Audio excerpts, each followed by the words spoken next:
اعوذ باللہ من الشیطان الرجیم بسم اللہ الرحمن الرحیم اللہم صلی علی سیدنا محمد وآلہ وصحابہ وبارک وسلم۔ السلام علیکم ورحمۃ اللہ وبرکاتہ۔ آج ہم سورۃ الاحزاب کے رکوع نمبر 4 سے آیت نمبر 33 اور 34 کا لفظی اور با محاورہ ترجمہ کریں گے، اور اس کے ساتھ ساتھ ہم سمجھیں گے کہ کیا اسلام میں بناؤ سنگھار کرنے کی ممانعت ہے یا پھر بات کچھ اور ہے۔ تو چلیں شروع کرتے ہیں۔ بسم اللہ الرحمن الرحیم۔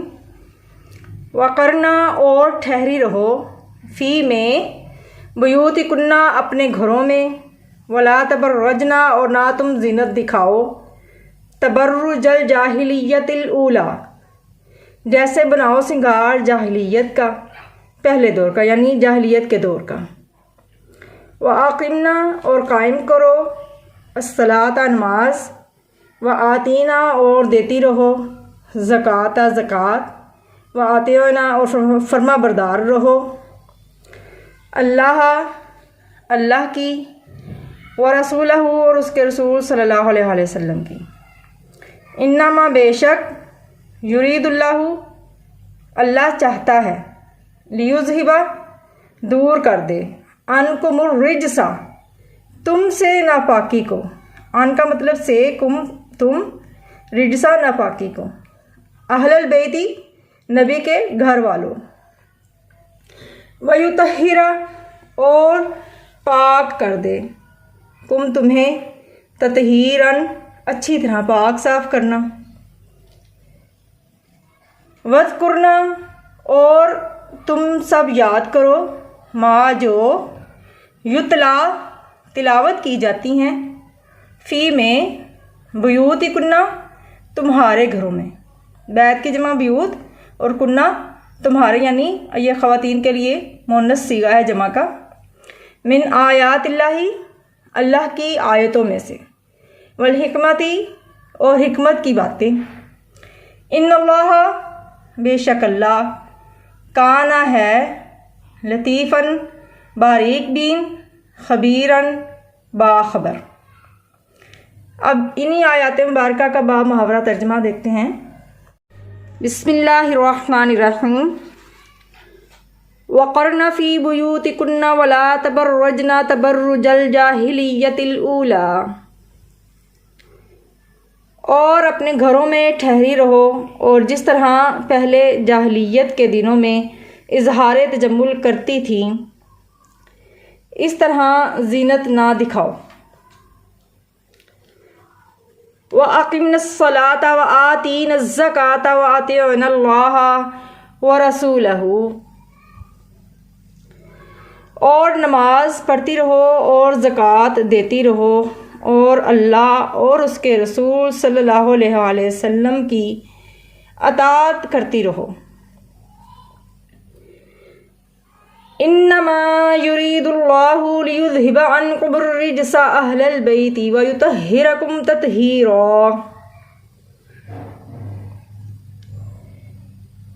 بے شک اے پیغمبر صلی اللہ علیہ وسلم کے اہل بیت، اللہ چاہتا ہے کہ تم سے ناپاکی کا میل کچیل دور کر دے اور تمہیں بالکل پاک صاف کر دے۔ وَاذْكُرْنَ مَا يُتْلَىٰ فِي بُيُوتِكُنَّ مِنْ آيَاتِ اللَّهِ وَالْحِكْمَةِ اور تمہارے گھروں میں جو اللہ کی آیتیں تلاوت کی جاتی ہیں اور حکمت کی باتیں سنائی جاتی ہیں، ان کو یاد رکھو۔ ان اللہ کان لطیفاً خبیرا، بے شک اللہ باریک بین اور باخبر ہے۔ اب ہم انہی آیات مبارکہ کی تفسیر جانتے ہیں اور سمجھنے کی کوشش کرتے ہیں کہ ہم سب کے لیے ان آیات مبارکہ میں کیا تعلیمات دی جا رہی ہیں۔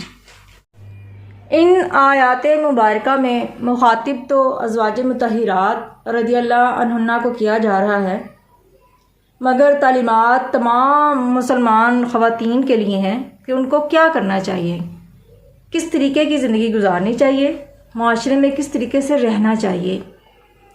تو سب سے پہلا حکم یہ ہے کہ بغیر ضرورت کے اپنے گھروں سے نہ نکلیں۔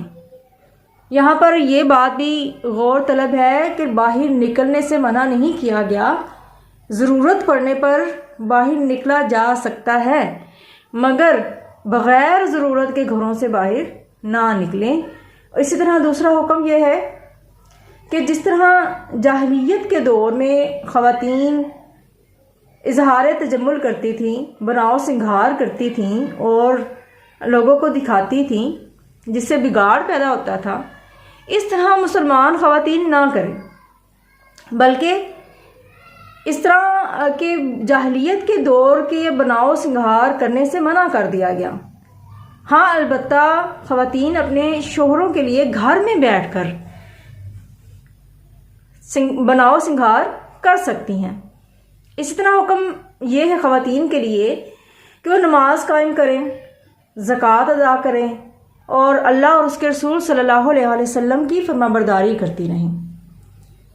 اللہ رب العزت نے آگے اس آیت میں فرمایا کہ بے شک اللہ تعالیٰ یہ چاہتا ہے کہ اہل بیت کو اچھے طریقے سے پاک صاف کر دے۔ اب بات ہو رہی تھی نبی پاک صلی اللہ علیہ وسلم کی ازواج مطہرات کی، تو یہاں یہ بات واضح ہو گئی کہ نبی صلی اللہ علیہ وسلم کے اہل بیت میں سب سے پہلے ازواج مطہرات ہیں۔ دوسری آگے جو بات ہمیں اس میں نظر آ رہی ہے، جو تعلیم ہمیں دی جا رہی ہے، وہ یہ ہے کہ جو گھروں میں آیات اللہ تعالیٰ کی تلاوت کی جاتی ہیں، یعنی قرآن پاک کی آیات تلاوت کی جاتی ہیں اور حکمت کی باتیں پڑھی جاتی ہیں اور سنائی جاتی ہیں، تو ان کو یاد رکھنا چاہیے، کیونکہ اللہ تعالیٰ بے شک باریک بین ہے اور ہر چیز سے باخبر ہے۔ اللہ رب العزت ہمیں قرآن کی آیات پر عمل کرنے کی توفیق عطا فرمائے، ہماری غلطیوں سے درگزر فرمائے اور ہم سب کے لیے دنیا اور آخرت میں آسانیاں پیدا فرمائے۔ وما علینا الا البلاغ المبین۔